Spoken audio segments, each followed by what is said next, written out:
Way before I got into magic, when I was a kid, I love photography. You know, those Polaroid pictures that you get. Yeah. Those Polaroid pictures, really cool Polaroid pictures. It's like magic in its own right. You take a picture and it comes out and it's like, yeah, you give it a shake and it appears. It's so cool, right? Yeah. That was really cool. So I like photography, but it was a little too expensive for my like. So what I'm going to do is I'm going to show you something that I found out. When I found out that they made these cards, I was like so amazed. They make these cards. These cards are called photographic cards, and I keep them inside this little envelope. They're very expensive.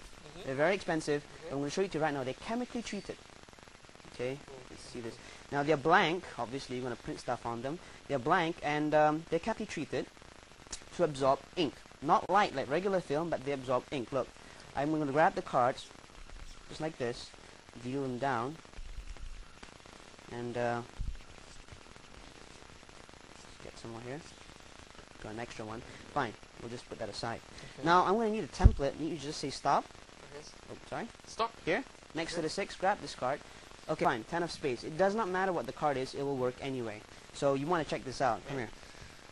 See what happens, it looks like this. If I take 10 like this and I just press it on, it's going to absorb the ink. That's not possible. Well, just check it out. See, when you just separate it, you see, it absorbs the ink.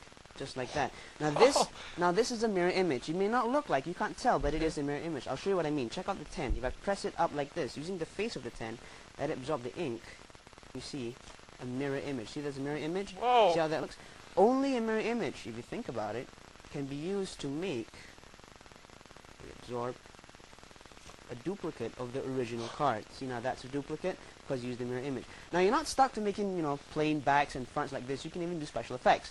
Let's say I pick this up, give it a squeeze, and drop it before the ink dries. I slap this on, give it a squeeze, and just like that, I can get a double exposure. Check that out.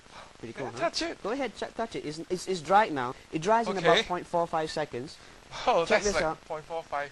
All right, check this out. Look, if I take this 10, you don't even have to print a whole card. You just can print a corner of a card. Look, if I just pick it up like this, let it absorb the ink, you can print just a corner of the card.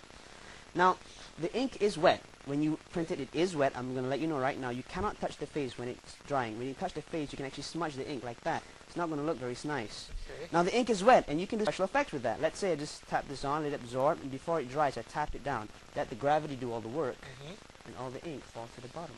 Like that. Now, a lot of people say to me, this looks like trick photography. And you know what? It is. And because of that, this is the negative.